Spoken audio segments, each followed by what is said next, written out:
आज के इस आंसर की डिस्कशन की थर्ड वीडियो में, क्योंकि पहले दो वीडियोस मैं बना चुकी हूँ और टाइम कांस्टेंट की वजह से ये वीडियोस थोड़ी स्मॉल लेंथ के बन पाए, इसलिए वीडियो थोड़ा पार्ट्स में बन रहा है।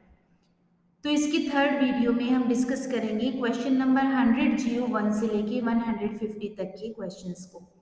100 तक हम ऑलरेडी डिस्कस कर चुके हैं दो वीडियोस में। अभी जो है 101 That Long Silence by Shashi Deshpande, the protagonist Jaya wants to become. वो क्या बनना चाहती है?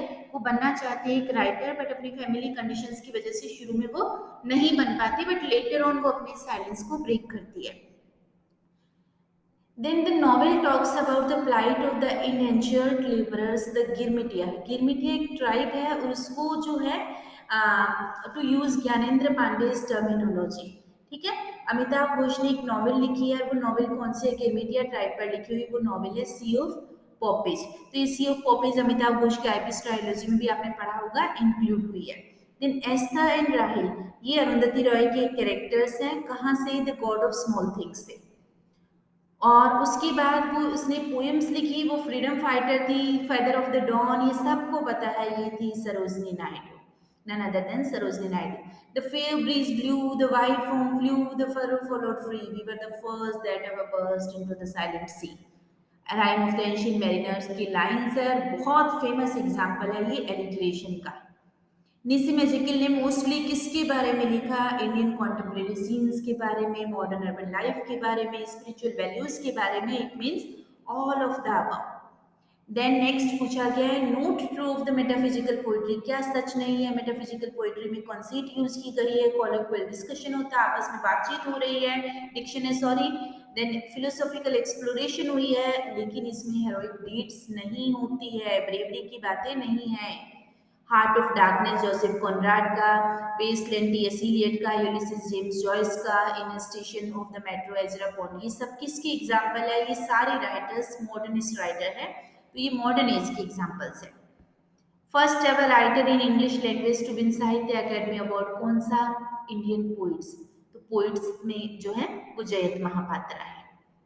उसके बाद जो है the name of the literary movement started by a group of painters. Painters का ग्रुप था, प्री रेफेलाइट और डीजी रॉसेटी, दांते गैब्रियल रॉसेटी ने इसको शुरुआत की थी। उसके बाद नेक्स्ट है किसने जो है पोस्ट मॉडर्निस्ट आइडियोलॉजी को में कंट्रीब्यूट नहीं किया? तो टी.एस. इलियट है, क्योंकि टी.एस. इलियट पोस्ट मॉडर्निस्ट नहीं, रादर एक मॉडर्निस्ट था। पद्मावती द हार्लोट जो है शॉर्ट स्टोरीज का कलेक्शन, ये कमला दास का है। मर्मरिंग ऑफ इन्यूमरेबल बीज, इन मर्मरिंग जो है वो ओनोमेटोपिया है। कमला दास ने कौन सा रिलीजन अडॉप्ट किया? तो क्रिश्चियनिटी नहीं था, बुद्धिज्म नहीं था, जेरूसलेमियनिज्म नहीं था, इस्लाम, और वो कमला सुरैया बन गई। उसके बाद Roads to Mussoorie, Landour Days, ये सब मेमोइर्स है। मेमोइर्स यानी यादें। ग्रैंड मदर्स टेल काफी फेमस है। ग्रैंड मदर्स टेल लिखी जो है ये लिखी है आर के नारायण ने। बैलेट्स में क्या होता है? लोकल लेजेंड्स होती है, सिंपल लैंग्वेज होती है, म्यूजिक होता है, all of the all of the societal behaviour towards people belonging to the poor and underprivileged या अनप्रिविलेज्ड क्लास एंड कास्ट। तो ये थे हमारे मुल्कराज आनंद, कुली, अनटचेबल, ये सब लिखने वाले। अनीता देसाई की कौन सी नॉवेल को फिल्म में अडॉप्ट किया गया? तो वो था इन कस्टडी, और इसे अवार्ड मिला था President of India gold medal for best pictures. In conclusiveness की मार्क है पोस्ट मॉडर्न लिटरेचर का, जहां सब कुछ अस्त व्यस्त हो, किसी तरह का कोई कंक्लूजन नहीं आ। स्ट्रीम ऑफ कॉन्शियसनेस क्या होता है? A flow of thought note having coherent structure और कोहेशन। ठीक है, जिनका कोई स्ट्रक्चर नहीं होता, जिनकी कोई आपसी कॉम्पैक्टनेस नहीं होती। टू वर्ड्सवर्थ ने सबसे ज्यादा इन्फ्लुएंस किसको किया? तो वो मॉडर्निस्ट थी। ठीक है, फर्स्ट वर्ल्ड वॉर जो मॉडर्निस्ट की शुरुआत में था, सेकेंड वर्ल्ड वॉर एंड में था। गॉड ऑफ स्मॉल थिंग्स में who discovered that the secret of the great stories is that they have no secrets. तो ये कौन थे? ये कथकली डांसर्स थे, जिन्होंने पहले से ही कर लिया था। जंगलनामा के बारे में क्या सच नहीं है? तो जंगलनामा एक वर्स नॉवेल है, इसको कॉमनवेल्थ प्राइज नहीं मिला था, बाकी सब सच है इसके बारे में। ये क्वेश्चन 125 ये किसी तरह से मैच नहीं होता, तो ये आरपीएससी के जो ऑप्शंस दिए हुए नीचे मैचिंग के, ये गलत है। वर्जीनिया वुल्फ जो स्ट्रीम ऑफ कॉन्शियसनेस में थी, जीन पॉल सार्टे एक्सिस्टेंशियलिज्म था, दांते गैब्रियल रोसेटी सब जानते हैं, प्री रेफेलाइट था, एडगर एलन पो जो है गॉथिक था, और हेरोल्ड पिंटर जो था वो पोस्ट मॉडर्न मूवमेंट से रिलेटेड था। तो किसी ऑप्शन में इस तरह की सेटिंग नहीं मिलती। कौन से वर्क में स्ट्रीम ऑफ कॉन्शियसनेस नहीं है? तो वो है Pride and Prejudice by Jane Austen, इसमें स्ट्रीम ऑफ कॉन्शियसनेस नहीं है। नेक्स्ट जो है जैकस डेरिडा का पूछा गया है, तो वो कौन सा है? पोस्ट मॉडर्न क्रिटिसिज्म में अपोरिया।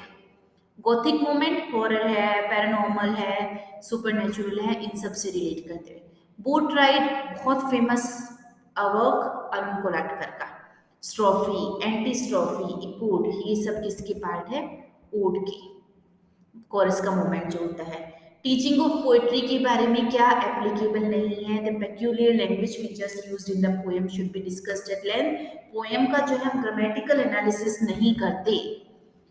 उसके बाद पूछा गया given below are the major steps of teaching a prose passage, तो वो कौन से होने चाहिए? सबसे पहले model reading by the teacher, then explanation of new word, silent reading by the students, and then comprehension question. ये जो है ये फर्स्ट ऑप्शन आपका बनेगा इंटेंसिव रीडिंग के लिए। फॉर्मेटिव असेसमेंट क्या होता है? सर्टिफाई मास्टरी ऑफ ऑब्जेक्टिव्स, इसका एक फंक्शन नहीं है फॉर्मेटिव असेसमेंट का। उसके बाद एक्सटेंसिव रीडिंग के स्टेप्स पूछे गए हैं, तो सर्वे है, रीडिंग है, क्वेश्चंस है, रिव्यू है, देन रिप्रोडक्शन है, वैसी स्टोरी को प्रोड्यूस करना। पिक्चर कंपोजिशन क्या है? That is a creative writing. उसके बाद substitution tables in English language teaching. Following two sentences relate to the use of substitution tables in English language teaching. तो which of the above statement is correct? तो ये जो दोनों ही statement है ये correct है, ये सही है। नेक्स्ट पूछा गया which characteristic of language test is correctly matched with its description, तो वो क्या है? कॉम्प्रिहेंसिवनेस करेक्टली मैच होता है। Test covers a wide range of content as well as skills. Next, teacher tells the class the rules of subject-verb agreement in simple present and then asks the students to frame sentence. Rule से example पर आना, that is deductive method. Gradation क्या है? Grouping कर देना, grouping and sequencing. उसके बाद grammatical items के examples दिए और उसके बाद rule का formulation हुआ, तो ये inductive है। उसके बाद फ्री कंपोजिशन में प्रिपरेशन होती है, देन ओरल प्रेजेंटेशन, फिर उसको लिखा जाता है, फिर करेक्शन होता है, उसके बाद उसमें फॉलो अप होता है। Which of the following criteria should be kept in mind while selecting language items for a particular set of class? तो यहाँ जो है both A and B दोनों को ध्यान में रखा जाता है। In the process of teaching poetry, the reading of the poem is first done by, पहले पोएम को मॉडल रीडिंग करता है टीचर। उसके बाद पूछा गया which of the following methods of English language teaching is based on the view that language is a system for the expression of meaning, तो वो है कम्युनिकेटिव लैंग्वेज टीचिंग मेथड। आगे कौन से स्टेटमेंट्स ट्रू है लैंग्वेज के बारे में है? तो both A and B. The main aim of teaching poetry in the English classroom is to, क्या है? स्टूडेंट्स में एप्रिसिएशन को डेवलप करना।